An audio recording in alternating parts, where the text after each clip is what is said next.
Good evening, I'm Christie Bezaire. Stephanie is off. A British Columbia couple has spent the last month driving straight across the country, making them the first ever to complete that feat in a Chevy Bolt. They want to prove it's possible to drive an EV coast to coast. Some employees express concern about not knowing the exact number when it comes to cuts that will satisfy the company. They say they've only been told it's in the range of $10 to $12 million. Jim, there's no doubt that opioid misuse is a major problem here in Windsor and across the country. But many community organizations here say it's actually crystal meth that's become our biggest problem.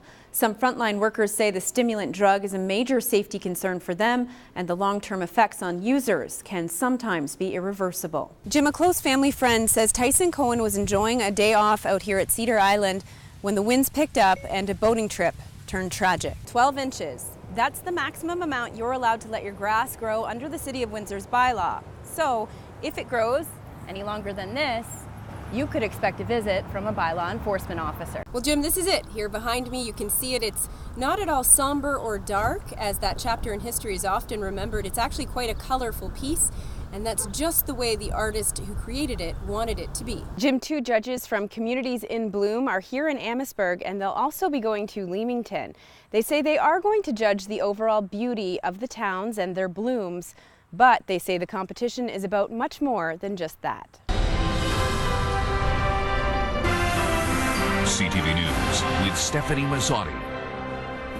Hello, I'm Christie Bezaire. Stephanie is off. It's opening day for harness racing at Leamington Raceway, and there's a buzz around the track. Horses and drivers are saddling up for the first of 13 local race dates this year. As Rich Garten reports, this region still has one of the most vibrant horse racing communities against all odds. CTV News. 5 people were sent to hospital, 3 of them children, after a crash in Leamington. It happened Saturday around noon at the intersection of Essex County Roads 34 and 37. OPP say a Freightliner truck and a van collided. Police say everyone in the van was taken to hospital with varying injuries, some considered life-threatening. There's no word yet on charges. Chatham-Kent OPP are cracking down on speeding through construction zones. On Friday, one driver was caught going 130 kilometers an hour leaving the construction zone in the eastbound lane of the 401. Police say the vehicle sped up after that and was clocked at more than 180. A 33-year-old Georgia man is facing charges. A 28-year-old London man was also caught driving over 160 coming out of the construction zone. These speeding incidents come less than a week after a number of crashes in the same area. Last weekend, one of the crashes ended with a deadly collision on Sunday near the location of the alleged speeders. OPP wants motorists to slow down through construction zones, especially in Chatham-Kent, and reminds drivers that speeding fines double in construction zones. Windsor police continue to investigate an apartment fire from Saturday morning. No one was hurt following a fire at this building on Tecumseh Road West Saturday. Today, the Ontario Fire Marshal was on the scene, as well as Windsor Police. The blaze spread to an adjacent convenience store. It's not clear how the fire started. 3 people have been displaced from their homes. Windsor Police have since cleared the scene. It was a weekend to celebrate freedom at Lansbury Park.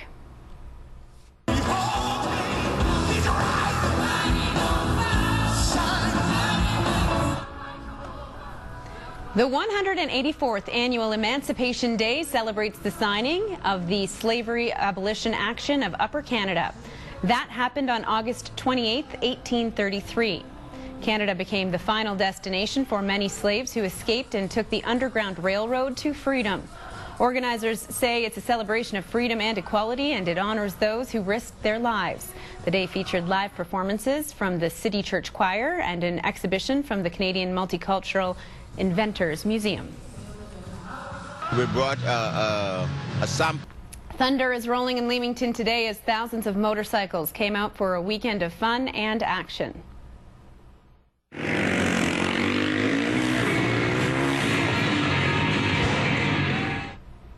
That's Jason Thorne showing off his aerial routine for a large crowd at Seacliff Park. Unbelievable. It's just one of the many attractions at the 2nd annual Hogs for Hospice. A sold-out crowd was treated to a show by Our Lady Peace last night. All of the money raised will go to the local hospice. Last year they pulled in $50,000. Organizers say crowds were huge this year and they are expecting a much larger donation. Every hotel in town has sold out. Every motel, every bed and breakfast. Brace them so that they will come back. We couldn't be more proud. We're happy to report there's no longer a lame duck in Amherstburg. After 2 days of trying to inflate the world's largest rubber duck, he's finally fitting the bill at King's Navy Yard Park for the Ontario 150 Tour. Some visitors to the Canuckadup Festival in Amherstburg were a little deflated not to see him this weekend, but high winds and a tear in the fabric caused the duck to go lame for a little while. It usually takes 3 to 5 hours, they say, to inflate the ducky. The province paid $200,000 for the duck to make 6 stops across Ontario.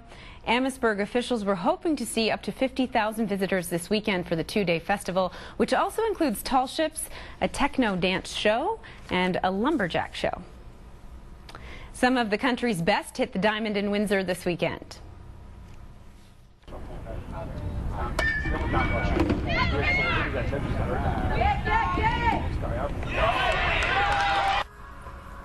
Baseball Canada held the Women's Invitational at Cullen Park. Teams representing BC, Alberta, Quebec, and Ontario took part. Essex native Jessica McPherson represented the area. A prospect team was also put together to compete in the tournament. Team Canada coaches were on hand to scout and select players for their national team. 30 women will be selected and will fly to Washington tomorrow to play a series of games against the U.S. How cool is that? The roster will be announced following tonight's final at 7 p.m.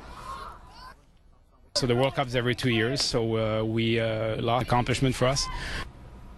Local marathoner Dana Pitarowski raced at the World Track and Field Championships in London, England. The runner from Tecumseh finished 70th overall in the full marathon this morning with a time of 2 hours, 56 minutes and 15 seconds. That's an awesome time.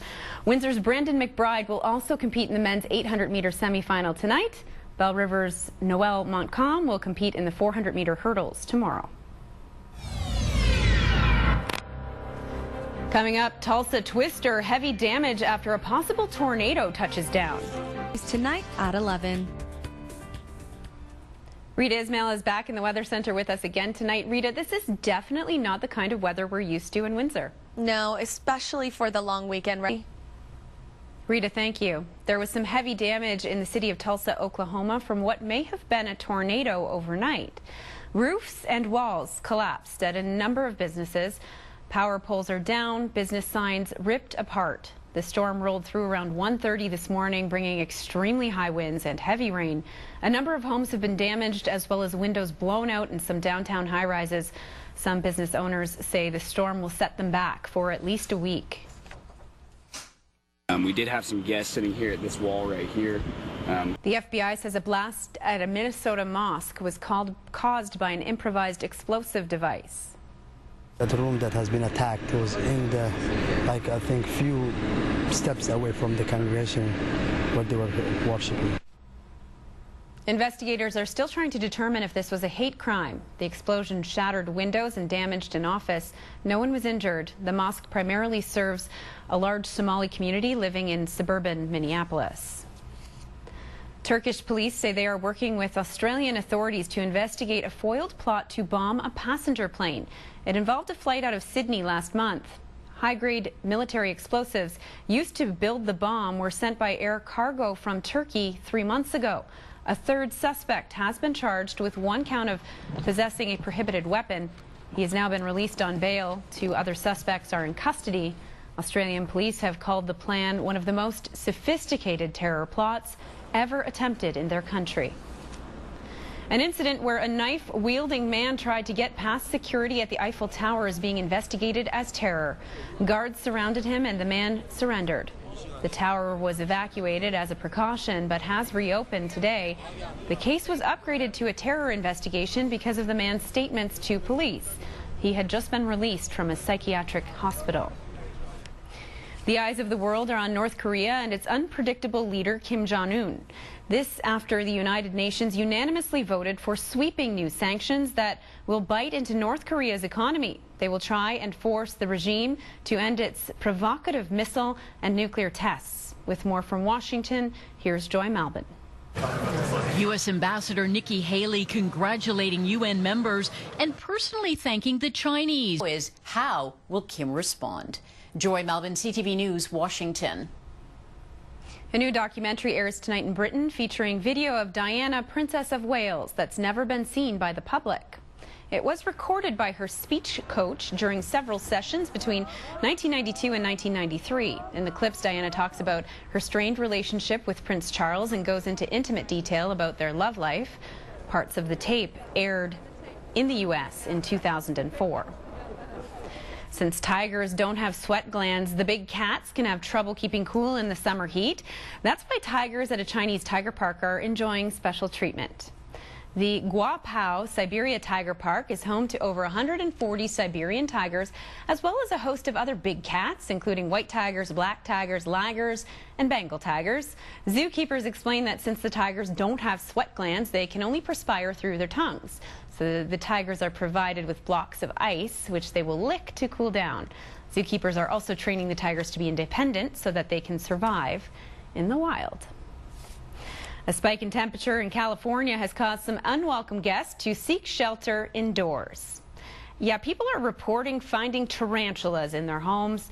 Some have been discovered in shoes, one on top of a microwave. Bug experts say tarantulas are in the midst of their mating season.